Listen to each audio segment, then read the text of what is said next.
there was like small gigs for a couple of years. And I'm like, what am I doing? What's my life? That was like a 3 years of sweat. That's when I had our first child, which was John, our son. And there was a while where I couldn't look at me holding him as a baby pictures because I just knew. I was like, how do I pay for this child? I don't have a fucking clue what I'm doing with my life. I just dumped out of TV. I'm trying to get this thing going. I don't know how to pay it. I don't know what I'm, like, it was just terrifying.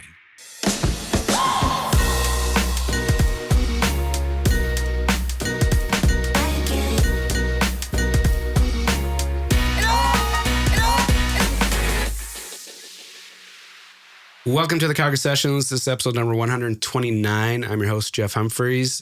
Before I get into this, I'm looking to get more exposure. So if you like this one, please share it. If you like another one, please share that. Today's guest, I'm not even going to get in the way of this intro. Thanks to Jeff Neufeld for teeing this up. So please name and who you are. I'm Dave Kelly, a buddy of Jeff Neufeld's, and all of his success is because of me. But otherwise, I'm a guy that was on TV forever and on stages forever. And people listening now go, I've heard that voice. That's me. And now they get to see you with like these beautiful lights and right. Cameras. It's wild. Now when I see pictures of myself, I go, what's my dad doing in that shot? So here I am. You were on camera for so many years. Yeah. And so I don't know how old were you when you started? My memory of Dave Kelly is 8 channel. Yep. So what years? But before that, I'll give you the overview. I was a school teacher. While I was a school teacher, I was teaching drama, one of the classes, and I was like, I want to be a drama teacher. And I saw all these bitter teachers in the staff room, and I thought, I don't want to be an old bitter teacher. So I trained a bunch in theater and then quit to be a tap dancer. Moved to Toronto and did a couple of shows, the big one being this tap dancing show with Mickey Rooney and a bunch of folks there. And then while I was doing that, I got involved in educational television in Alberta. So I worked part-time as a teacher, language arts teacher on television. And out of that, in the Ralph Klein era, Ralph sold Access Television to Moses Neimer and the folks at Much Music. And so he was looking for a host to come back from Toronto to host a show. He invited me back. I did that show for a couple of years and then moved here to do I was here one summer in 97 to do a Hank Williams show that I was in at Alberta Theatre Projects during the Stampede. And I was staying at, what are they called? These hotels downtown. The same hotels that the people building A Channel were staying at. And we meet in the lobby and they're like, what do you do? I'm like, I'm a TV guy. And they're like, so are we. And we're looking for a morning show guy. This is a tighter version of that. And that's how that came up. And to see yourself on camera, like youthful, right? Like, I catch myself in this. Yeah. Like almost 4 years in, I'm like, holy fuck, I was young and now, now I'm like old. Right. But this like, right. It's Yeah. So when you grow up seeing yourself on like such a, media focused. Yeah. Well, and I always found the fun of it. Like when I think of I don't think I've been ever very good at long-term plans. Like what's your 5-year plan? I have a very hard time with what's my 10-minute plan. But whatever I'm in, and I think this is my dad, he was just really big on just be good at the thing. Whatever it is you're doing, look around and say, what's the best person at this? Be good at it. So when I was a teacher, I wanted to be a great teacher. And then when I got into TV, I wanted to be great at TV. And then when I started doing interviews, I'm like, how do I get good at interviews? But there was never a plan of, well, if I learn how to teach well, then I'll move. Like it was never that. Sorry, it was just me winging it. Right up until getting here today is me winging it, going, I don't know, let's see what else happens. It's a great segue. I like the guests to take this back as like way back. You know, like how your parents inspired you. Yeah. Where you grew up, how you grew up. So I'd love for you to wind it back as far as you can, or when the lights come on that you can, go to a spot you remember. Well, so it's fun. Our story's fun, my family, because there's 10 kids. And Ken, Dave, Phil, Gord, Grant, Rob, Julie, Teresa, and Joan. Ken, Dave, Phil, Gord, Grant, Rob, all boys born in Ottawa. Then my mom and dad moved us to Edmonton and had 4 girls. Now, and I always did, and I joke, but it's somewhat true, because there was a big family in Edmonton, that meant we were Catholic. If we were a big family in Calgary, then we'd be Mormon. But all the Catholics hung out in central Alberta. So, but my mom sort of got into a very intense offshoot of her faith, sort of culty, sort of pretty, sort of culty. My sisters would punch me if they heard me saying that, because they're still part of this religious group, but very, very, very, very conservative, very like old school, not even that recognizable in the regular church. So I grew up with no TV, very little music. Had to wear, couldn't wear jeans to school. All of these sort of was a very tight world that I lived in. And so in my head, as one of the older kids, the only career was teaching, because I thought, I don't know, I've been to classrooms, so maybe that's a career. But I had no sense of you could be an entertainer. It wasn't even in the realm of, it was like saying you could live on Mars if you wanted to. Just didn't fit anything that I knew. So I got into teaching, but as I was saying, while I was teaching, I thought, I saw a bunch of bitter, grumpy teachers. I'm like, God, this doesn't seem like how I want to spend the rest of my life. Dad was a construction worker, still is, 91, and he's still at it. And he was just always work hard and be good. Just work hard, be good.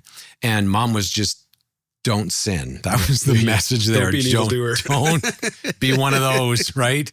This whole music thing is bad news. So, but while I was teaching and realizing I need something else, then I started to I thought, well, I like theater, so let's take some classes. So in Edmonton, I was at the Castle Downs School of Dance. I was 24, 23, and everyone else in the class was 12. And I was there learning how to tap dance. And I remember going, this is like, it was ludicrous. There was a bunch of ballet bunheads and me, and so holding onto the bar, shuffle, shuffle, trying to learn how to tap dance. But I just thought, I'll never be a ballet dancer. I'm too old. I'll never be but this, at least if I hit, it makes noise. So it's yes or no. So I thought I could figure it out.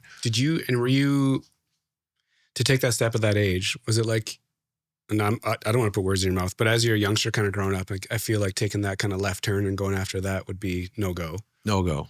But do you reach a point where you're just kind of, are you out on your own yet? Or have you like experienced things where you're like, okay, now I can make these different decisions and like experiment with this? Kinda. And it was a bit desperate, I think. Like it wasn't, I just was so clueless. And it's funny, right? Slight offshoot. Have you watched the Bon Jovi doc? No. So it's great. It's a 3-part, and it's pretty intense. But he talked about growing up in New Jersey. When he was a kid, he had posters of Queen and Led Zeppelin stuff on his wall.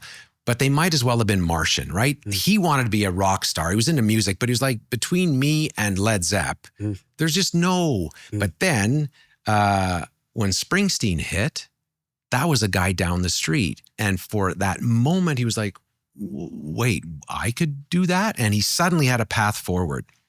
And for me, that was always the case. The entertainment world, the TV, I didn't even have a TV. So this whole world wasn't anything, like it wasn't adjacent enough for me to go, oh, I could do that. It was so far away that every little step was into like me getting into dance, and I'm not a dancer, right? But it was unknown, but I thought, well, I can try. So every step of the way was just a little bit outside of a comfort zone, but I never was, my whole world was like pounded into me, just go to heaven. That's it. It didn't matter anything else. So yeah, it was always a struggle to say, well, I'll just reach a bit. But then once I had a little bit, and then I realized, oh, I could get better, and then I could get better at that, and then I could get better. Once I realized there was a ladder, then I'd climb the ladder. Did you, when you're growing up with like your mom's got her kind of tone kind of conversation, what she's talking about, and your dad, Dad went to work. Yeah. And did he talk about the same things, or was he just like showing you what hard work looks like? Or was he, did you have two different conversations going on? Were they kind of aligned with everyone's going to heaven? No, they weren't aligned. When mom made that call, it was against it was kind of like, I'm going to leave the regular church and I'm going to join this group. Mm-hmm. So our home was classic mom and dad fighting the whole time. So it was never a comfortable thing at all. Yep. So dad worked. He would say, this sounds great. I'm going to be in the garage working, because why be around for the fights, you know? Yeah. High school? Was there any of you like bubbling up, or was everything pretty muted? It was tight. Yeah. It was always tight, because I was aware that I've told the story, but at home, because of the clothing rules, I would be upstairs. I'd put my jeans on, pull my dress pants over top. I'd have a t-shirt on, put my dress shirt over top, go downstairs. We had morning prayers at breakfast. Then I would go out, slip into the garage, take my school clothes off, sneak out the garage door to go get on the school bus in jeans and a t-shirt, and then do the whole thing in reverse on the way home. So it was all like so I got really good at being sneaky, which is, if you're curious, does it make for a good guy to get married to? No, it does not. But you have to learn.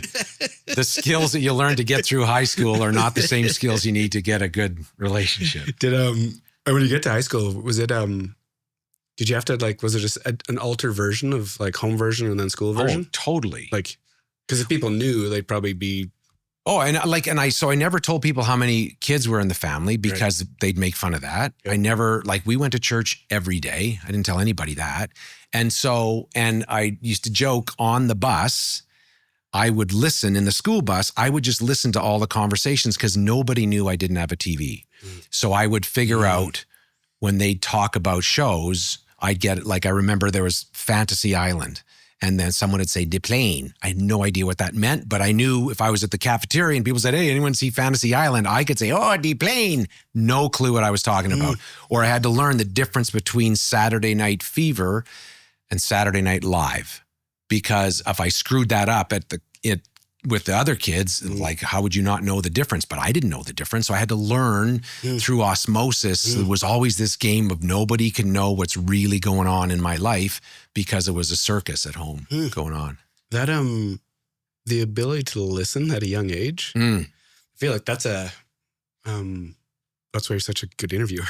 Like, the art of listening seems like a unique skill set to develop at a young age, which, as you're saying that, I'm like, I have this weird picture of sitting in a bus back row and just all ears, just consuming it all. And just not saying people. Use this, don't say that. And then learning what's to go. And I think that my formative years, that was a big one. Yep. And the other piece of my growing up was, because we went to church every day, I would sit and listen to these sermons and go where everyone else would just drift off. I don't know why. I would find it really interesting to go, no one's listening. Does he not know that no one's listening? Or sometimes some priest would tell a joke and I go, see, tell a joke. And I'd look around and people would sit up. And I remember as a kid being very aware of who was good at speaking in front of people and who wasn't. And I found it interesting to say, what would make this better? And you could remember traits or just skills that these guys had, whether 100% based on their delivery or the cadence or what they with the giant ass family. Yeah. Was it was there any other sneaky characters in the house, or was we all were? Or there's a group, because we were all trying to get out, and we were in war. When I hear people talking about, well, I mean, this is not war, but my brothers and I are super tight now, but I think it's because we were so isolated from the world and had to survive that we were in this battle together. Yeah. Coming out of high school, did you have an idea of where you wanted to get to, or what had your attention there? Was it I'm going to be stuck in this state for a long time, or you're still trying to, or were you trying to figure out how to get out? Again, it's my options, which I'm so aware of now when I meet young people. Their options it's only what they know. Yeah. I can say you can be president or you can be whatever, but if their world is this, they're not going to know. And my world was that. So I grew up around priests all the time. So after high school, I thought, well, I guess I'll be a priest. So my brother, Ken, older brother, and I moved to LA to where this seminary was. And for 2 years, I was at this place sort of deciding, do I want to be a priest? And And like, I have journals from back then. Like I really was one. And I'm like, how was that even a question? But at the time I didn't know. But what that gave me was my first time out of the house, where even though it was religious, it was not as like the Pope has nothing on my mom when it comes to strict. So it was the first time, and I was living in LA, and I was going to the beaches, and I was seeing, it was just normal. And I grew my hair. It was the first time in my life I grew my hair. And so it wasn't so much I was on this religious journey as much as I was out of the house. And then I could come back, go to regular university, and then get into dance and get into all of this stuff. But I needed that wedge. But I certainly, every step was just opening the window a little bit more. That the 2-year stint down there. Yeah. Did you realize after 2 that you didn't want to keep going down the path, or was it? And there was and then the decision was to come home and take something at university? Did you know what that something was going to be right away? Well, again, all I knew was, my bubble was, well, if you're going to go to university, what's a job? Well, the only job I know for university grads is teachers, which makes no sense. Like there's like my younger brothers, one became an architect, one became a psychiatrist. And I remember when both of them went into university for that, thinking, you can do that? Like I just had which on paper, you think, well, you can do anything you want. But in my head, that just wasn't in the realm. And teacher, just because you like went to school and you're surrounded by these authority figures that were teachers? I recognized it. And I did a lot of camp, like I was a camp counselor, and I was funny in front of kids. And because I had a lot of younger siblings, it fit. Like it wasn't just the only option, but it was an option to go, I know how to talk to kids and I know how to work with them. And I feel like I can run a camp, I can run this. So it fit. But it certainly wasn't out of a wide array of options. It was like, well, I think I could do that one. And once you're in the program, are you like in it? Like, do you feel like this is a teaching? Calling? Like, yeah. Like, is this like when you're in the classes going down this path, you're like, I think I've made a good decision. Like, I think I'll be happy here. Well, no. Well, my first year, like every first year, not every, but I got massacred. And I remember it was Halloween day, so end of October, so 2 months in, I was the kid, like you think of every sub and every first year teacher any of us had, I was the one that they made cry. And I remember like the class and these grade 9 kids, and it was out of control, and they were fighting, and they were throwing shit. And I remember standing there, and I had a double period, and I got through my entire hour and a half stuff in about 10 minutes because I was like a stand-up, just firing every joke out there. And then I looked around, I realized I got an hour and 10 minutes to go with nothing, and it's mayhem, and the kids could tell. And I remember going, I'm just going to be right back. I got to go. And I walked out, went in the field, and just cried out there thinking, what have I done? I'm horrible at this. They don't like it. It's terrible. And luckily, there was another teacher at the school who was exceptional. He was just one of the best teachers ever. Very thoughtful, very smart. And I just went to him going, I'm dying. What do I need to learn? And he helped me turn it around. And it took a year. But then once I got it figured out, then I felt like, okay, I'm never going to be, I was too ADHD to be good at marking and long-term plans, but as far as solid classroom, I was solid. How old are you when you first started teaching? 21, 22. I was young and looked young. My first parent-teacher interview, the parents walked in and said, tell us when the teacher gets here. And I was like, yeah, that's me. When you, the energy with how you operate, like do the things you do. Did that start to bubble up when you started figuring out, like when you talked to that teacher, did it start to, you're starting to trust it then? Or was it were you still kind of like living in a bubble and watching it? Well, what I found, I think I always was that guy. I was the second. So Ken, my older brother, in the family was your classic first kid who did everything right, got all high marks, did his essays ahead of time, which made no sense to me. And I was the guy that in order to get attention, I was the funny one. And I was the one that was super sensitive to mom. So I could make her laugh, which wasn't easy to do, especially in the heat of when she was going through all of her stuff with all the kids. And now that I have kids, you realize that's exhausting. So, and I was the one that could make her laugh, but I was also the one who could tell in a second, is she good mood, bad mood? What's going to change this? What do I, so I was the one going, hey, everything's great, isn't it? So that's what I learned out of that situation. And I always had that. But what Ken, this other teacher, taught me was their systems. And there's just, how do they walk in the room? Figure that out. What's on your blackboard? Figure that out. How are the desks set up? Figure that out. What is the first thing you say? Like, he was just really big on, if you don't have a system, if you're just hoping to get on personality, you'll die. And that was super helpful to say, there's actual things you can do and learn that are skills, just like interviewing. I was not a good interviewer, but I was interested in it. And then I had a few people say, well, think about this, or how do you start, or how do you end, and what are you after? And you said, you don't need a good question, you need a good answer. So don't worry about good questions, worry about getting to a good answer. All of these things that I learned was just me realizing, oh wait, there's skills, there's ways to do things. And that teaching was the first time I was forced out of just be charming and funny to say, what is the system for making that work? How long did you teach for? And was it all up in Edmonton?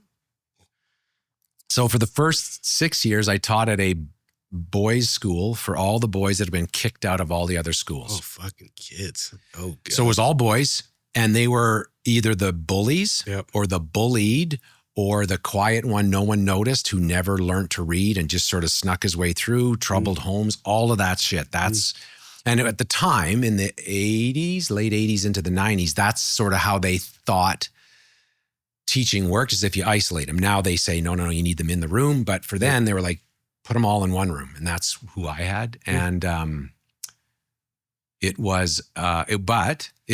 taught me more about an audience than anything. The grade 8 kids, they don't give a shit. They don't listen unless you're interesting. So my job was to say, I got to be interesting. This room has to be interesting. Stressful, like going into that room every day? Oh my God. Sunday nights, I didn't sleep. Just because the amount of energy or focus, or like to actually like pull that off for 5 days in a row, like just. And so insecure, because I was like this thing would happen. I'd go through a lesson and I'd have nothing. And I realized I don't know what to do with these people. So it was just Sunday nights, I would just stay up my first year. By the time I had it figured out, it was all right. But my first year, I'd just sit there and go, it's coming. The train's coming tomorrow, and then it would come. Yeah. What was the unlock to like when you say you figured it out? The structure piece? Yeah. Just like, just be very methodical about everything you're doing in every class. Yep. And it was surprising. Like, I just didn't know there were systems like that, which of course there would be, but I didn't know. So he was like, the kids should come in your room silent. I was like, what do you mean quietly? He goes, no. Have them come in silently. Give them something to do when they first get there.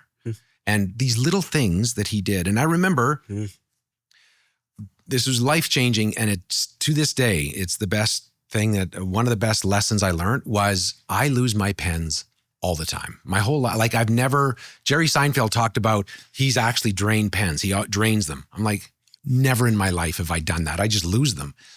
And then I get so pissed off. These kids would come in and they're like, I forgot my pen. I left it in science. I don't even know where it is. And I'm like, I would get furious. And then I'd stop and go, you do that all the time.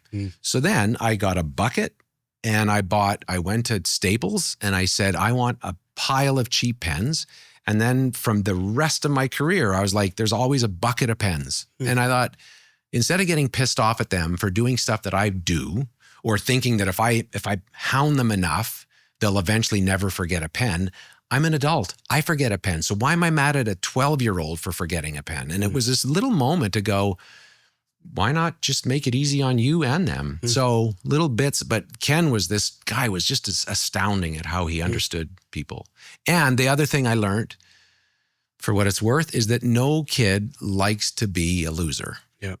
And you think the bully wants to be a bully. You think the mousy kid wants to they don't. No one likes being out of control. No one likes being known as the asshole. If I give kids a way to succeed, they'll succeed. Every interview, I've never had an interview where they at some deep level want to do a good interview. So if I understand that, then it's like, well, just make it good. Yep. And they'll be happy.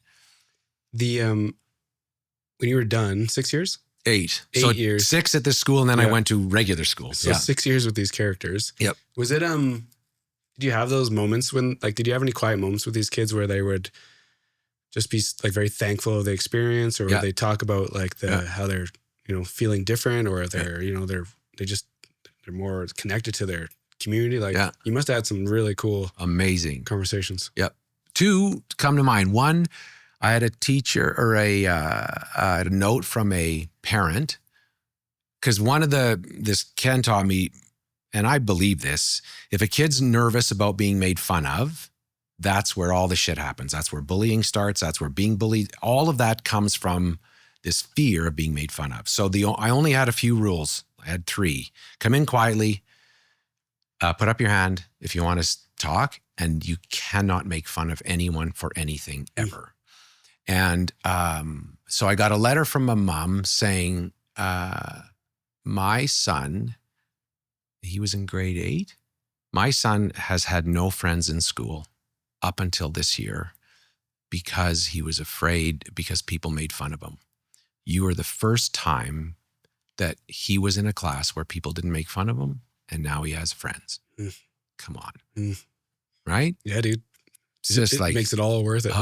This other kid couldn't read, Tom. And so I did this thing that I learned from Ken is I said, everyone, you bring in a book and you're going to read a book. First 10 minutes of our class, you're just reading. I don't care what. Can't be comics, but anything else. This kid who had he's in grade 8, he has grade 2 literacy, maybe grade 3. He goes to the library and he decides he's going to read The Godfather. It's like friggin' tome, right? He goes, I want to read this. I'm like, all right. So beginning of grade 8, he opens his book, and I bet you the first 6 months he read a page a day. And then he got a little better, and then he got a little better, and then he was in my class in grade 9. And by May of grade 9, I stood behind him, and it was only like 10 minutes a day. I stood behind him and I watched him finish the book. And he gets to the end, and he's sitting there, the end of The Godfather, and then he gets it and he closes it and he sits there. And I could see him going, I've just read my first book. And I'm like, I'm emotional behind him. And I'm like, this is the first time. And he was like this rough, tough, and he read a book, and I could just feel, and it was just like one of the greatest moments for me to kind of go, look at that. He did it. Those are, it's so rare. Yeah. In a job to feel like that, to feel that kind of like connection. Did you know that was gonna, like, those kind of connection points were gonna happen? Did you have a sense of, like, did you have any teacher experiences growing up that kind of would make you believe that you might be able to connect with these kids and really help? Rob, yeah. Well, this group of priests that I was with, that I went to LA with, they were teachers and they ran camps. And so I knew them, and they were just good people. And I realized as soon as I say, so I had these priests and brothers who are good friends of mine, everyone's first question is, right? And the church has a lot to apologize for and reckon with and all of that. However, the people that I dealt with were like astounding, just so good to me and interested in me, and knew that my home life was a circus and would still be, they were just great. So I always, I think I appreciated the fact that I was this kid who would go to school every day, terrified of being found out, terrified that the rest of the kids would make fun of me. So I knew what it felt like to go into a room and be insecure. And so more than anything, I think what I carried from that experience was it's the same thing when I get people coming on the show and they'd be like terrified. And I'd go, it's all right. I know that feeling. You're going to have a good time. But that took a while. But it's definitely something that, it's this desire to say, we're all human. We're all finding our way. I'll take care of you. When you leave that school to the next one, was the next experience was there that kind of depth to it? Or was this just those first 6 years were just, it's hard to replicate that kind of. The second two, what it taught me is then I was a good teacher. By then I knew what I was doing. There was a drama school, there was a junior high school in Sherwood Park that they'd gone through like 4 drama teachers in 2 years and spent thousands of dollars repairing the room because they had French, band, and drama. So all the kids who didn't know French and couldn't play an instrument all were in drama, and they just wrecked the place. So by then I had 6 years of I can control anybody. You give me anyone and I can run a room. Mm-hmm. So I got to go there and to test it. And what I did, because I had a skill, but also because I wanted to get into theater, is I said, how about I just teach mornings? If you put all the drama classes in the morning, I'll teach them and let me do the afternoons to go and develop as an actor. That piece, when did that like start bubbling up? Like how do you go from teacher to actor? Like, was it always there, just this like performance piece? Or? Yeah, I think so. Well, I mean, there's a certain amount of teaching that's here in front of an audience every day. Yep. But Dad played the guitar, and I just was always sort of interested in the fun. Like, I appreciated the skill of how to run a classroom, but it's the, hey, this is fun stuff that I really liked. Mm-hmm. And I was teaching at the first school. And when I was thinking of leaving and going to this other one, I remember there was Tim Ryan was a big director in town who's since passed away, but he was super influential. And I did a couple of community theater gigs with him. And I remember he was on a sabbatical in London, and this was before cell phones. And it was in the spring, and I found his number to this place, wherever the hell he was in London. And I said, hey, if I quit my full-time job and take a part-time job teaching, do you think you'd have any work for me as an actor? And it was based on nothing, based on balls that I shouldn't have. Like, the whole thing was goofy. Mm-hmm. And he said, I think I can come up with stuff.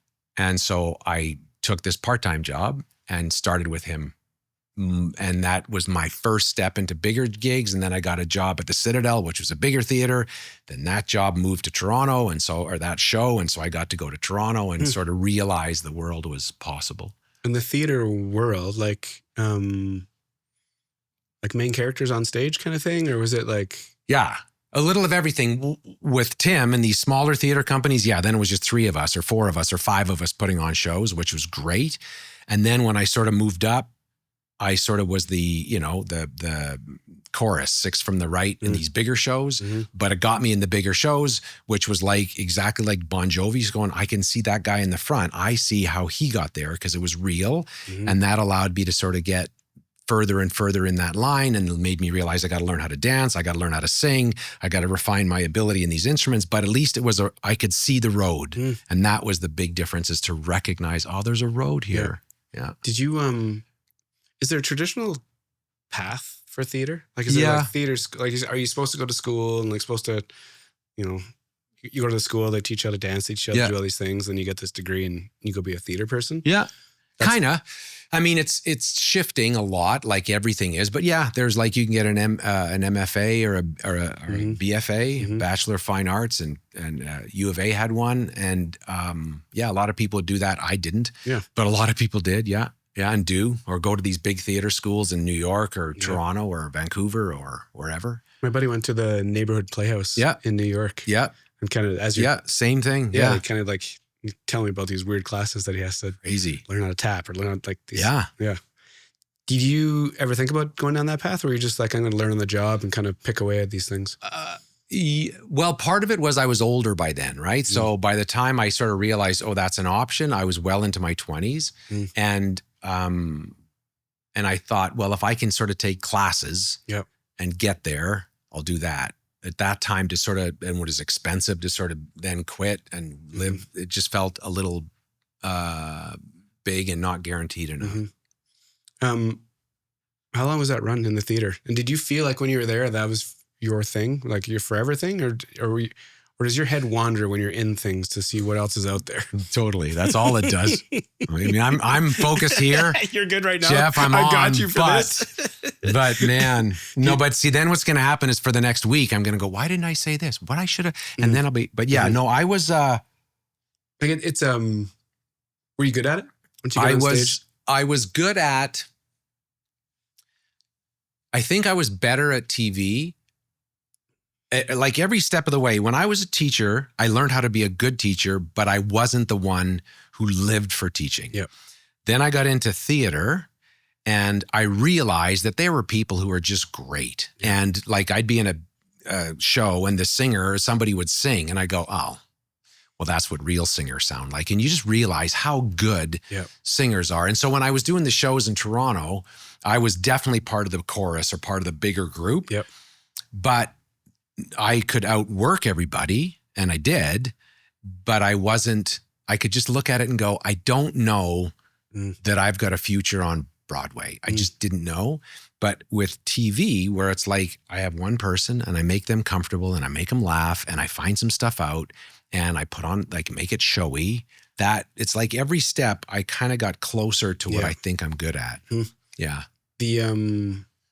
Was there like a pinnacle in the theater? Like, did you accomplish something there that you're kind of shocked that you actually got on a stage somewhere? You're like, oh, fuck, I did pulled this off. Yeah, for sure. I went to a show in Toronto while I was there. And this is back in the 90s, late 80s when Les Mis was still a thing, but Miss Saigon was a thing. What's the one with the mask? That guy, Phantom of the Opera was a thing. Down on King Street? Yeah. And so at the Royal Alex, I went to see a show called Crazy for You. And Crazy for You, the premise of the show was it's a bunch of rubes out, a bunch of men who are like miners in Arizona, somewhere way out west, Nevada, I should say. I should know that. And these showgirls show up and from New York City, and there's an old theater there, and they all decide to put on a show, and there's a show. It's a loose show. But I remember looking at it, and all of them looked like you or me, like hair, beards, all the guys did. And they weren't balletic or whatever. They weren't singers like you'd find in Phantom. They were just like these guys who tapped and they played instruments. And I was like, this is the only show. If I'm ever going to get in a Broadway style show, this is the only one I have a hope in hell of getting in. And I auditioned for that show for 2 years or a year and a half. Yep.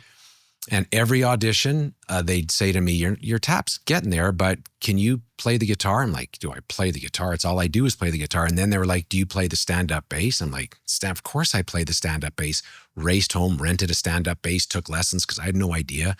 Then I came back and I can play. And can you play the banjo? Banjo, I love the banjo. Run out, rent a banjo, have somebody teach me how to play the banjo. And I just wouldn't take no. And I just kept coming back and kept coming back. And I'd remembered when I'd first seen the show, for those of you that are watching at home, there's a song called Entrance to Nevada, and it's a stripped version of Stairway to Paradise. And it's, and on it, there's these showgirls marching into or strutting into this little town where all these rubes are. And I remember seeing it going, this is the most beautiful, sexiest, coolest shot I've ever seen of anything. And then audition. And then by fluke, they called me and they said, look, somebody's got to leave the show for 2 weeks. Can you come cover for them? But they're not even in it. They're swings. So you're going to go there, you're going to learn the show, and you're going to sit backstage. And if somebody gets hurt, you're on. But that's all we can offer you is this 2-week gig. So I'm like, I'll take anything. Move from Edmonton back to Toronto, learned the show, just like cram, work, sweat, get in the show. Get in the rehearsals, and after 6 days, somebody calls in sick, and they say, he can't make it, you're on. And I remember standing side stage, and I have to come on with all of the suitcases from these women that have just arrived in Nevada. And it's this very complicated scene. It's a truck that gets wheeled on full of suitcases. And I'm like, I got to hand this one to that person while singing, hand this one to that person. Then I dance, hand this. And it was like super complicated. And I'm standing side stage, and then, and it's like 4 feet this way. I can see the edge of that line, and they're all doing the thing. And I'm like, this is the thing I saw. Holy shit. A year ago, I was teaching junior high school. And then I'm like, by God, I got to get these suitcases figured out. And then off the show went. But yeah, just crazy. Astounding. Like, and I'd know, like, there's 16 men in that show. There's musical theater kids who worked their whole life. I was a junior high teacher who backdoored somehow into that show that had no place being in it and had to make it work. But it was, amazing. How does it happen? You touched on it, work ethic, obviously, but it's like, is it all the things you can't control? Like timing and like, it doesn't make any sense. Like you just articulated, like teacher that gets. No, I like to think it's because of my incredible skill, but there's no question that, a lot of things had to land for me to get it. Yep. And then do you chase it? Then when you reach at the time, you probably don't think it's the pinnacle, but you think it's a moment in time that you've done something. Does that fuel you to keep driving it, or Yeah. And then you chase it? I chased and again, I was always good at the short term. I liked tap. Like I just liked it. It was fun. So I remember I went to and it's at the Royal Alex. So, it's like this old venerable theater. And there was a guy who ran it, the manager of the theater, who sat in this little smoky room in the back with John Gielgud pictures and all this shit from years. And I said, look, can I come in early and practice on the stage, which is not totally cool. Yeah. But he let me because he knew. And so I would come in early. And then the main guy, the star of the show, also would come in early. And I would be on stage tap dancing. And this guy was from New York, the lead in the show. Dirk Lombard was his name. And they said he's got the best white feet in tap dancing in North America. So just a killer, not like Savion Glover heavy, but like a great dancer. And then now and then he'd come over and he'd say, hey, try doing this with your feet and try doing this. And then I'd sit there going, I'm in one of the biggest, oldest theaters in the country with this guy coming over and coaching me. And that was just like, I was the greatest. Those moments were the best moments ever. So I wasn't good at saying, who's my agent, get all that. But can I learn how to be, loved it. Just loved it. Where'd the chase take you? Like once you kind of, how deep do you go? It got me. So I pushed a lot of theater, but then when TV hit and I realized that I was better, like it's me and 50 people all trying to do a dance well. Me on camera fit a little better and I could do that. So when this education TV thing started up, then I was like, okay, I don't need to chase a Broadway show. I can chase a TV show. What was the, like, what were you going to get? What do you think did you realize you were better at that and that's why you wanted to go that way? Or did you realize that you just had this inherent skill set that would allow you to go deeper down that path? I don't know if I was that smart. As much as I always felt a little impostery in the musical theater world because I got in late, got in fast. Yeah. And I was just aware that there are, like in that world, there are people who can sing like angels and can do triple pirouettes either way and are incredible actors. And I'm like, I could get there, but that's going to be a decade. And I'm like, am I willing to do and I mean, I probably would have, but I also saw actors that you lose your job every 6 weeks. Yep. So I'm like, that'd be a lot of hope. And TV just felt like, it didn't feel like more stable. It just felt like I could be better at it. I've been trying to I want to ask this question, but what are your like peers and family thinking of this run? Like, were you in circles that were kind of supporting this idea, like actor idea? Cause it's a little obscure-ish. Yeah. Were there people around you that were kind of helping you get there? Or was it kind of like were you a one-man band that was just driving this? No, there were people, but it was not home because it was Mars. Like my parents had zero interest in it or would have never listened to Gershwin if their life depended on it. Like there was nothing home for that.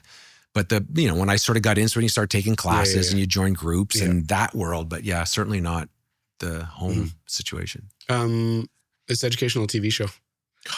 So what does this thing look like? It was the best. So it was a show called Homework Hotline. And Homework Hotline. If you're a little young, I would have started it in 90. So I'm born in 77.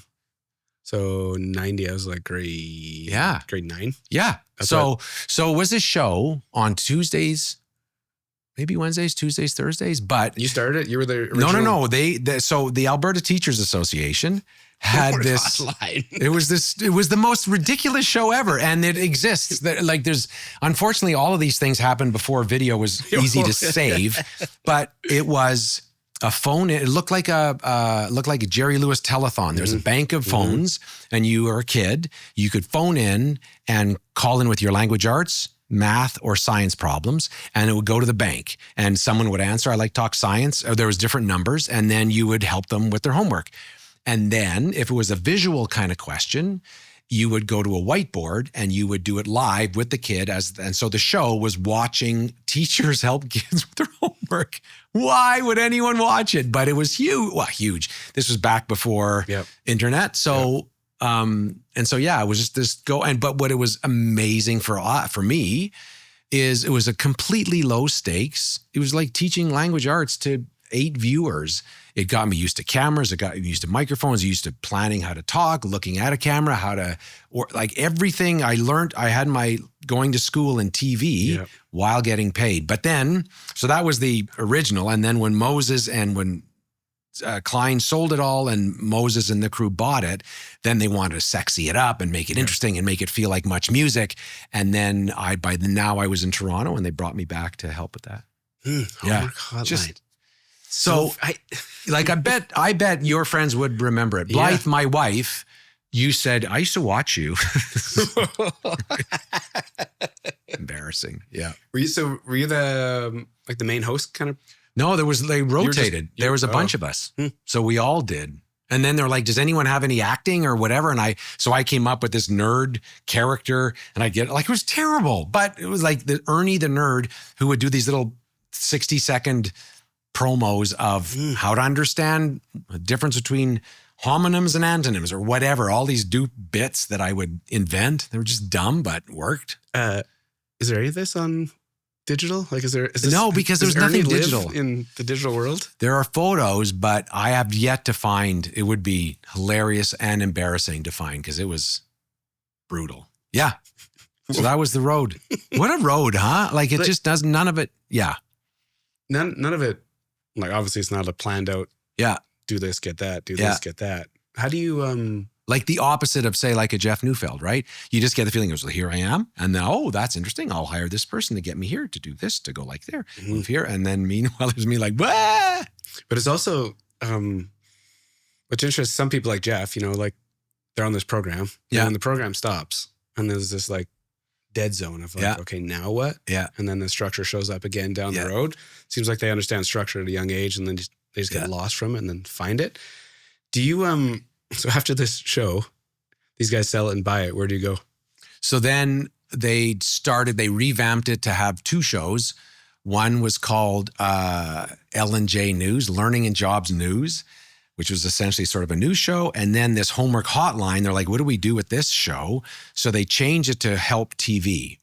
And Help TV started with some teachers, but then it became a bank of there's a mechanic and there's a counselor and there's a whatever. And it was just a show. If you need help, we're here for you. So we do a show on how to fix your car. We do a show, whatever it would be. And the bank of phone-ins were whoever you wanted. And I could tell you, if you want to call in, it's 1-800-282-3993. Burned in your soul forever. Yeah. And so that show, then I was the host of that show. Okay. So I was the guy sort of being the quarterback of phone in this, interview that. And it was just this fun, and it was very much like Much Music where they wanted it to feel loose and open and all of that. And then when A Channel was being built, they saw me doing that and said, oh, he could run our morning show. How long was that run? The A Channel run? The A Channel was 12 years, dozen years. Yeah. The breakfast show. Yeah. Like I'm an early riser. Right. But not like this. Right. That I get up because I want to get up and I want to go like ride my bike or do something, right? Yeah. The idea of dedicating 12 years of your life, and I don't know what your personal life looked like, in the evenings, but to like, was there were you living in like a wild structure that you could kind of maintain that cadence? Yeah. Well, and there was a Lance Armstrong quote that was super helpful before he got caught with all the drugs. What'd you take? Right. So that was it. I just take a lot of drugs. No, but he had a line where people said like they talk about him getting up at 7 a.m. or 5 a.m. and biking for 10 hours, whatever it would be like. And they said to him, does it take a lot of discipline to get up at 5 to work out? And he goes, no, it takes a lot of discipline to go to bed at 9 o'clock. And that really struck me. It's like, it's not about the early mornings or just get to sleep 8 hours before. So yeah, I was everybody's early shift. People, all my friends, we'd come out, we go out together and then I'd leave and then they go for the rest of their night. And I would go to home and go to bed. Yeah. Did that, did you ever feel like during that time you missed out? What time did you have to get up? What was your Depended somewhere in the 4 range. Early. Yeah. Did you ever feel like, did it ever catch you? Did you ever get to a point where you're like, fuck, I don't have this. Like, I'm missing out on too many things. The only thing I felt missing out on was sleep. Like sometimes it would be like, it would just be hard to get to sleep on time. And you're like, I've been getting up at this time every day. And that I would find that challenging. But then I was in theater, which was the opposite. When everyone else was off school, off work, and they're all going out for beer at 5 o'clock, I was going to work. So I kind of got used to, I was a night owl in theater and I was a morning owl in TV. It's sort of, if the job was good, it was fine. Yeah. Yeah. Did you, when you're in it for that long, did you know it was your thing? Like, were you happy with where you were? And did you feel like you'd climbed a mountain and you got to a point where you're like, oh, this is what I'm supposed to do? Yes, he says with great, well, the skills that I had that I feel like I could develop was that sense of, I wasn't always good at having a take. Like I was on the show with Jeb Fink had a take. Right. And like whatever the news of the day was, he'd have a take and he'd have something funny to say about the government or about, this water thing. He would have 1,000 things to say about who's the jerks and who's whatever. Or he always was funny and incisive. And I didn't. And I used to feel that. But what I was good at is interviews. And it took a while, but I could say, you can give me the most nervous, the most confident, the most whatever, and I will turn that person into the best 4 minutes of their life, of their story as I can. So that was the piece that I enjoyed doing. And that led to some great experiences.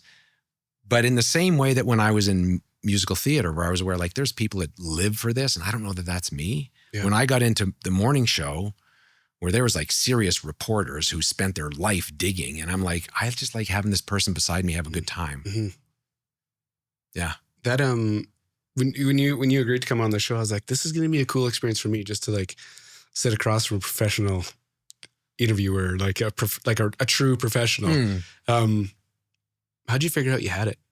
Well, I didn't. And can you actually articulate what it takes to create a good interview? The difference, I think, and podcasting has changed it. And so, right, before you get going on this, the reason I'm on you about this specifically is people are asking me, what does it take to facilitate a good interview? So this is why when I have a professional sitting across from me, I'd love to hear what you think. Like, is it a learned skill? Is it a thing you have? Like, what is it that makes it work? It's, well, for me, it's learned. And my dad gave me that. He would always say, there's no such thing as talent, which I appreciated because he was a plasterer, but he did like ornamental plastering, like fancy ceilings and stuff like that no one does anymore, but he did. But he would say, the only reason I'm good at it is because I practiced. So he was really big on, it's like musicians or anything, it's practice. That's all it is practice. So, I mean, I had, I think, a certain knack or sensitivity probably to people. And I certainly had I'm hiding something and I don't want to look stupid. And so that's what everybody brings to an interview a lot of times, especially on TV where it's in your face and there's lights and it's going to be broadcast and people are going to see it. That intensity, I understood that inherently. So I feel like that maybe helped. But for sure, how do you relax people? What are the good questions? And like I was saying, like when somebody said to me, there's no such thing as a good question. It's a good answer. So figure out what's going to get to the good answer, because people spend way too much time thinking of a really clever question when what do you want them to say? How do you get that? So yeah, I've every friggin' piece of how to interview, I've had to sweat my way to learn. And very thoughtful around learning the skills. And so, early days, I'd love to hear early days and when you were kind of done. Were you like heavily researched with who you were talking to? Or were you kind of off the cuff, or can you do both? I can do both. But I think for me, my comfort was always in the research, because I used to say, I'm in the business of shoulders going down. So when someone walks in, they're like this, and my job is to make them go like this. So what is going to do that? Oftentimes, so for me, I don't know if we can do a little class and you can cut this part, but what I would say is, okay, you can trim this right out if you want to. No.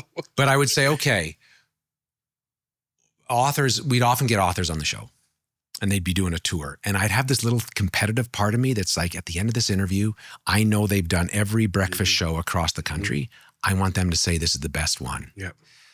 And they did. But I would be very specific. I'd say, okay, so what are they going through? First of all, oftentimes they're in town doing a reading. Yep. If I don't say that out of the top, they're going to spend their whole interview going, is he going to ask me about the reading? Is he going to ask me? Because I want to make sure people know about the reading.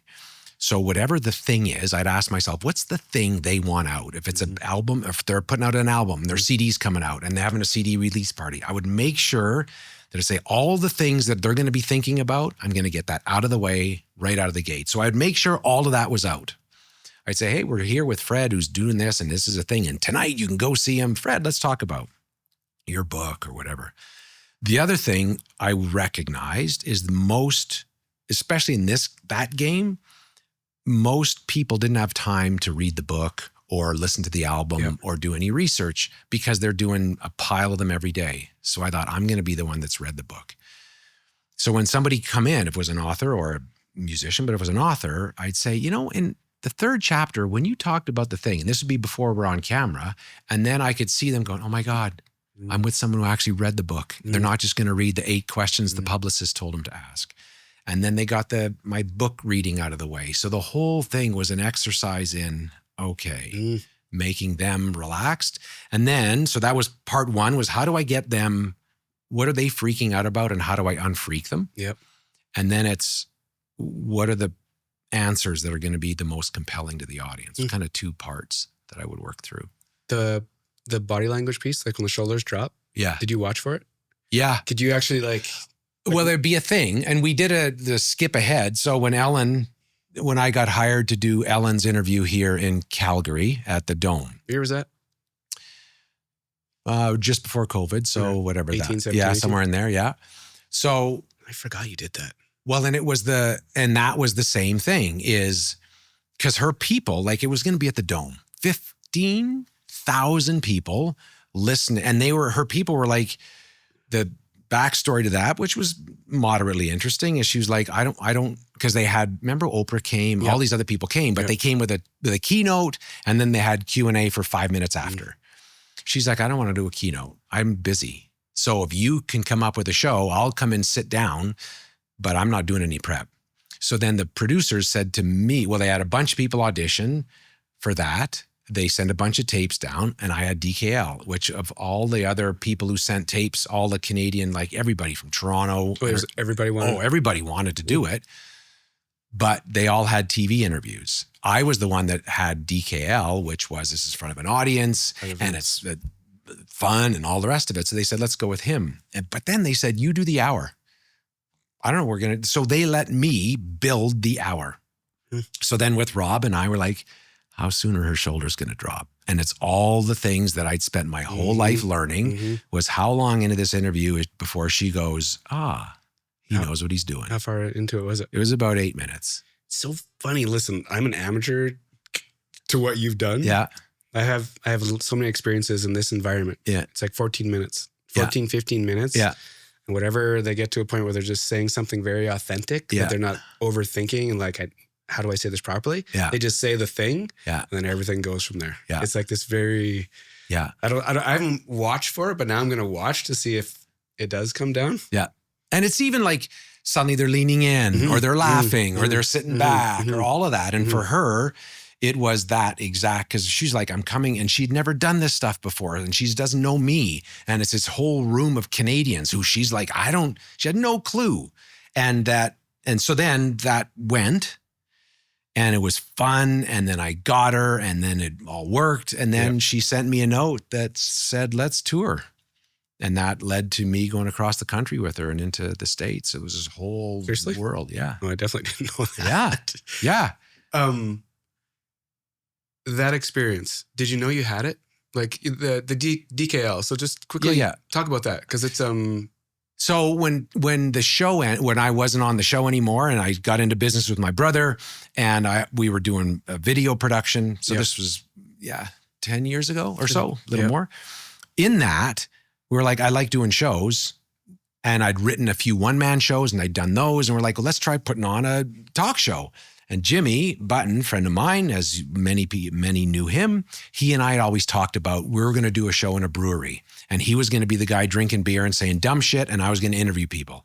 So when the show started, I said, Jim, come on the show. You're going to drink beer and say dumb shit. And I'm going to interview people. And that was sort of how that show started, was this goof idea of let's just do live shows. And then it grew. And then we went from Lunchbox, which was, 90 people in the audience, to the Grand, which was 100 and something, to Bella, which was even more, and a live band. And it just became this big thing. This is the thing that I love to do with guests. The transition from TV to DKL. Yeah. Was that a natural? Was it a hard time to figure out what's next, or did you have an idea of?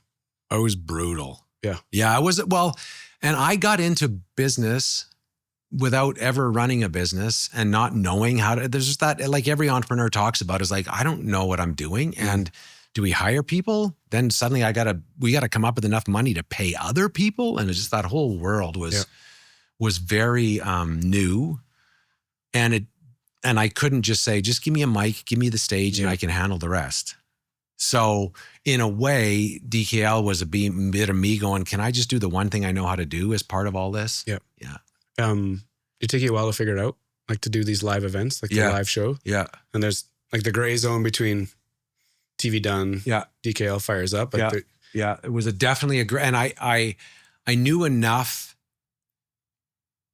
Like I got a gig, there was like small gigs for a couple of years. And I'm like, am I selling corporate video? What am I doing? What's my life? But then with DKL and then being a corporate host, which sounds so cheesy, but it's really fun when a company says, we have 500 people all showing up, and it's always a bit of a shit show. Yeah. And I can make it run like a breakfast show. And they're like, wow, I didn't know we could do that. And it's fun. But that all took a while to convince people, to build an infrastructure around that, to build how do you pay that, or how do you charge for that whole world. That was like 3 years of sweat. And there's pictures. That's when I had our first child, which was John, our son. And there was a while where I couldn't look at me holding him as a baby pictures, because I just knew where you're going. I was like, how do I pay for this child? This kid is going to look up and know I don't have a fucking clue what I'm doing with my life. I just dumped out of TV. I'm trying to get this thing going. I don't know how to pay it. I don't know what I'm like. It was just terrifying. What was the turning point to kind of shake it off?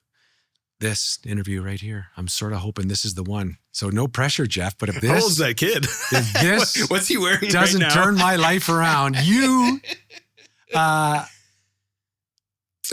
sorry. Yeah. What I find very interesting is like, dude like you from the outside, cameras, lights, name, brand, kind of has a lot of things going on, right? Yeah. Stops for whatever reason. Yeah. And then just the confusion or, lack of direction, or do I got this, or what am I doing? Yep. I find it very interesting from the outside. You'd never guess it, right?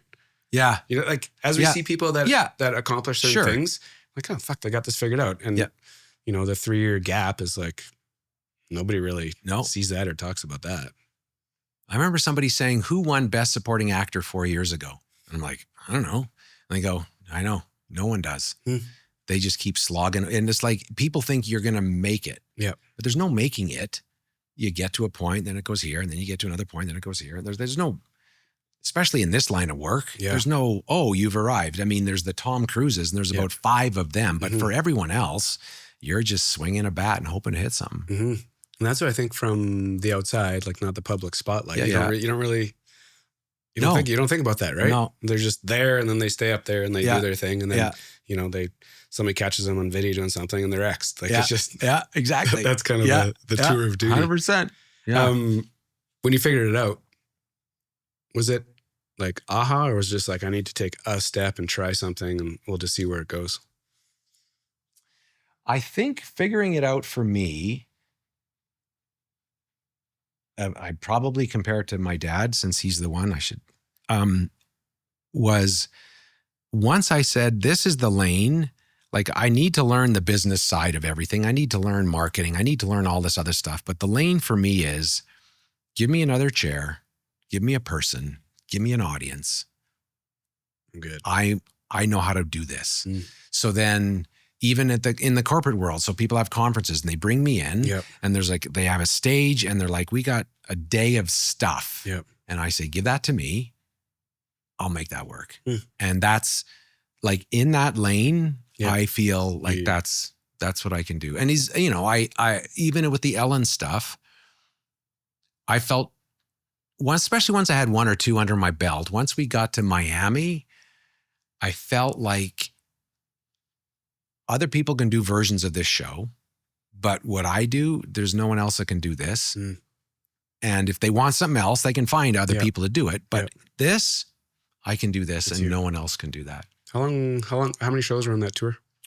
We did Calgary, Vancouver, Montreal, 2 in Toronto, and then Miami. Yeah. What do you think what was it that when she messaged you and be like, whatever she said, like that was different. That was great. Let's do this. Yeah. When I can, not that I've stared at it. I got a card with flowers and the card said, you made that easy and fun. Let's tour. And they had said originally, they knew all the dates, but they said they're going to use a local person in every market. And they said, no, she said, no, I want him to do all of them. Did that reaffirm what you already knew? Yeah. Like that comfort or that skill to have somebody sitting across from you and just like let their shoulders come down. Like, was that just the ultimate, this is what I do? Like, kind of. And good at this. Like we were in Toronto and we had just done the Montreal show, and the Montreal show was really fun. And I remember thinking, how am I going to make this fun? So I thought, I'll teach her French.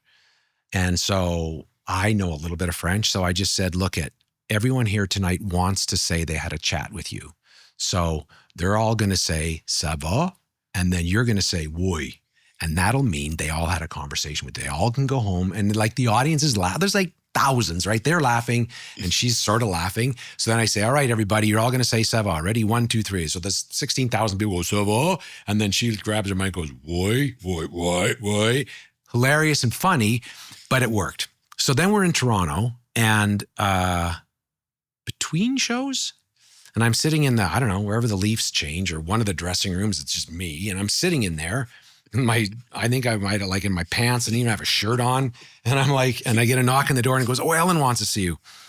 So I put on pants and I run down. It's like, this is this massive building. I'm down the hallways. And then Ellen walks out of her dressing room. And we're just shooting the shit. And she's like, okay, Montreal goes, the Montreal show was so fun. And when we talked about Johnny Carson, I thought, what if we move that? And I said, great. And what if we turn this one? And we're just talking about, we're 2 show people. And then I noticed someone out of the corner of my eye, I look at her and I go, hey, Portia, I'm Dave. And so I meet Portia. And then the 3 of us are talking about, well, what if we adjust? And I'm like, what was fun for me was it wasn't shiny. It was just, we're just talking showbiz because this is what we're about to go do.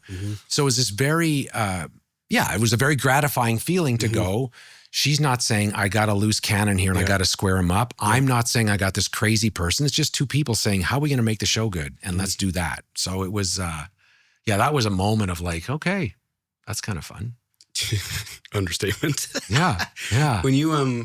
When you swing at that level, like when you kind of get off that tour, do you feel like something's going to change? Like, do you feel like you should potentially like, now you're going to be exposed to more opportunities? Do you feel like, sorry, are you managing expectations or are you kind of leading with, fuck, I hope this is an unlock? Yeah. And I feel like, well, for me, it was super affirming to go, okay, I can do this. And this isn't out of my league. I wasn't swimming, holding my head above water, just trying to survive. Like, I feel like, okay, I can play in this world. So that part was super affirming. And also aware that that business, and it's my business, is you're just banging and banging and banging, and it never, right? Ellen was huge, and then she got a big reputation thing, and then she was nothing, and now she's back on tour again trying to make. So like that's her. That's the the most successful female English presenter in television of the time does that. Yeah. So it's a bit of confidence building and awareness of there's no let up. It just keep banging. Yeah. Yeah. How do you do that? How do you keep that up?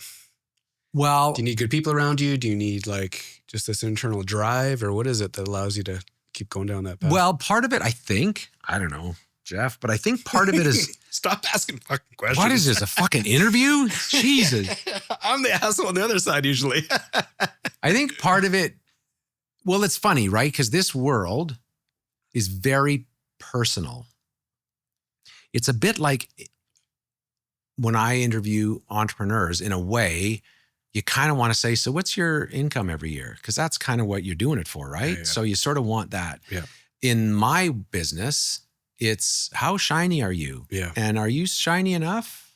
And that game has always been harder for me, I think, because of my own, it's very personal. Yeah. It's insecure. But so I just rely on my dad's stuff, which is just get skilled. Just worry about your skill.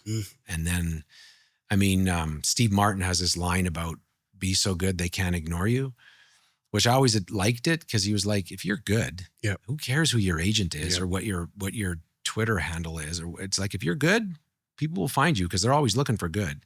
But I also look at other people who are just always hustling, and I go, I'm just not the hustler, so I don't know. That skill piece from your dad, like that. Oh. Is it did you always know it? Did he actually say anything to you, or was it just like? No, he would. He would always talk about that was the thing, this driving force. Yeah, he goes, the amount people say, because he'd say to me, he'd do these really fancy ceilings, and we lived across from an IGA that had a dumpster, and he'd say, people say, oh, you're so good at this, and he'd say, if they knew how much plaster I threw in the IGA dumper, they wouldn't say I'm good at this. They just did a lot of it. Yeah. Where you are today? What's got you going? Wow. So I feel like I'm at the same place I was when I was tap dancing, and not like when I was going to these kids' classes, and I'm like, I don't even know why I'm doing this. Like, it wasn't like I had a show in mind. Yep. I was just doing it because this is stuff I can do, and maybe it'll lead to something. I feel like I'm there now. I feel like, I mean, I'm not 22, but I really don't know what the next decade will be. And I'm curious, but at the same time, I'm like, so let's keep our skills going. Let's keep swinging the bat. Let's see what's out there. Yep. Our kids are 13 and 11. So it's not like I can go on tour for 6 months and say, I'm just going to play small clubs for the next while. So there's that side of it. But I try to remember, like, as much as I was the goofball in a tap class with a bunch of 12-year-olds, I liked it. Like, it was goofy. I'm like, can you believe other people are doing other shit? This is what I'm doing. I'm eating my supper on the way to Castle Down School of Dance to do this. This doesn't even make sense. Surprised they let you in. I know, right? Right? And they're like, what are you doing here? But it was, So who knows? But I feel like right now I can pay the rent. Like we're the grandstand show's coming up, and I'm helping write that. And I got this whole other side business that opened as the guy who sat and listened to priests give terrible sermons. I realized I love listening to keynotes for the same reason. A year ago, the guy who invented Shazam, one of the founders of Shazam, was at a conference that I was there. I was hosting it. He was a keynote there. And at the end of it, I did the same thing I do for every keynote, take a bunch of notes. And I said, I have a bunch of notes on your talk if you care. So he found me, got a hold of me. And over the summer, we rebuilt his keynote. No way. And he was like, I went from applause to standing ovations. I've never had that. No one, and he's taken all kind, but I'm just really good at saying, what does the audience want? And how do you give them that? He has his life story, but how do you turn that into a 45 minute to an hour that's going to grab people? Yep. So And I did it for fun. Like, he didn't pay me. And then he was like, well, how about I recommend people and we'll set up a charge him for it. So now I've got like 9 clients that do keynotes across the US. Amazing. That I rebuild their talks with them. And you're an assassin at it. It's fun. Like, it reminds me so much of being a kid going, oh, why does he do a joke? Do the joke there. Why did he do the joke? That doesn't make sense to do it there. Or why is everyone not listening? What could he do? And so for me, with these men and women who make a living, like doing keynotes. And the better they get, the more jobs they book, because people hear about it. They hear this it's this like swell of energy that people want to be a part of. And it's fun. Like, it's super fun. So if you're doing a keynote, let me know. Fuck, man. I feel like, obviously, that that business intimately, but it's a big thing. Like, there's a lot of agencies that sling a lot of people around North America or the world, and nothing. I shouldn't say that. In the States, a lot of people make a very good living doing it. In Canada, not so much. Like, you'll have, I don't know, Ron McLean or whoever that'll go off and do keynotes on the side. But as far as people who just go, there's just not enough of a market here. But in the States, that's their full-time job is going and giving their keynote. Do you spend much time looking back on all this randomness that has kind of, like, when you tell that story of like rewriting keynotes, I'm like, fuck, that makes all the sense in the world because of all the things that have been done.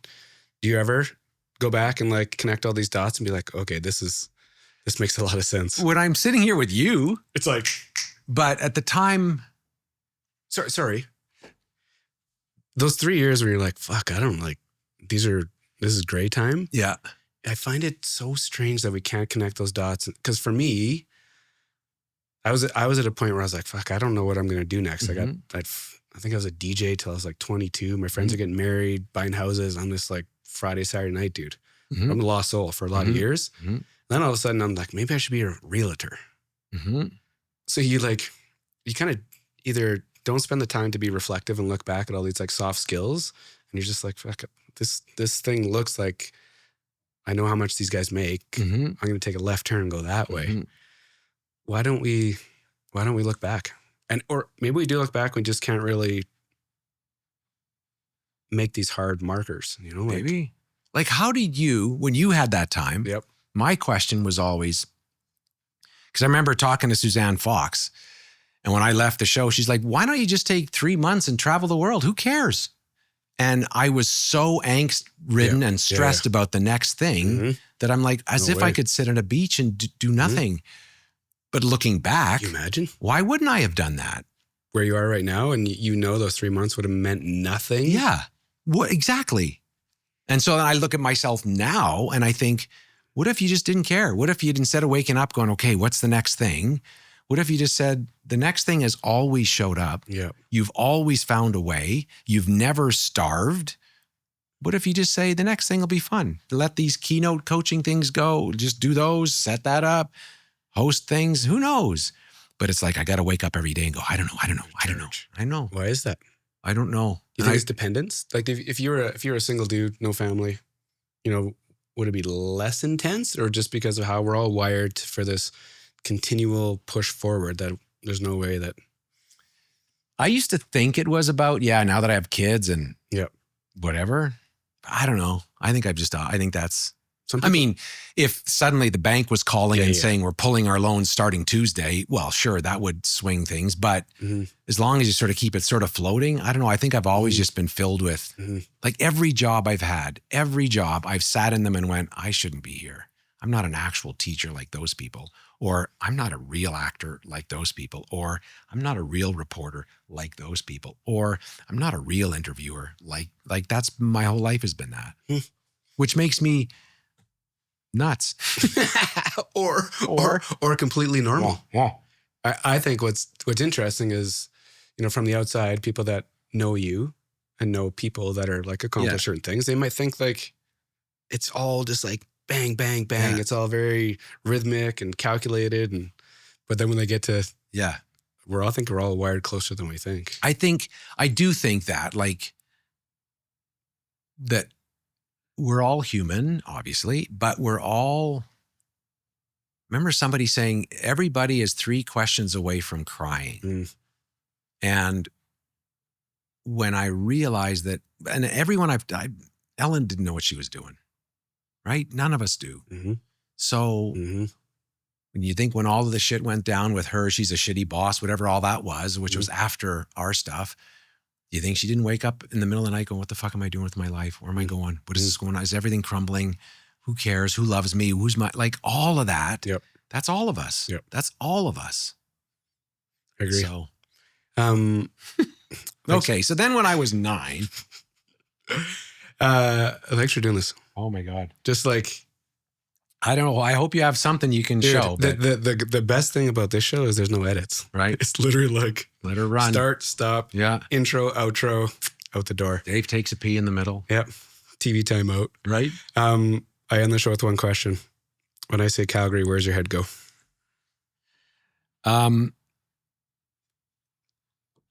Well, COVID changed it a little bit, but I used to say potential. I used to think the things we talk, which I believed, it has this energy and this youth and this excitement, and it's still there, and I still believe it. I feel like what sort of slid into it is this cynicism and sort of like this whole screw Ottawa and screw the, like, I feel like we spend way too much time complaining about what other people are doing, and why not just make us great? So I do think we have great energy and great potential, and I love being here, and I do think there's a lot forward, and I'm a little disappointed when it feels like we're happy or just complaining about how put upon we are. Mm-hmm. You just feel something, just a little change in that energy. Yeah. Even like this water stuff, you know, if you play this 20 years from now, but the water stuff with everyone's like, well, why should we do this? And I don't believe it. And, you know, it's just like this cynical, like we have to watch out for our water. So let's just take a while and watch out for water, but we got to push back and say it's some. Don't want to be controlled. Yeah. I don't know. That's me. Yeah, man. Thanks for doing this. I really appreciate it. And thanks for letting me ramble. Well, but, and I don't know, for a person like you that's been, I don't know how many of these you've done, but to be a pro at, you know, being on the other side of this equation, is it odd?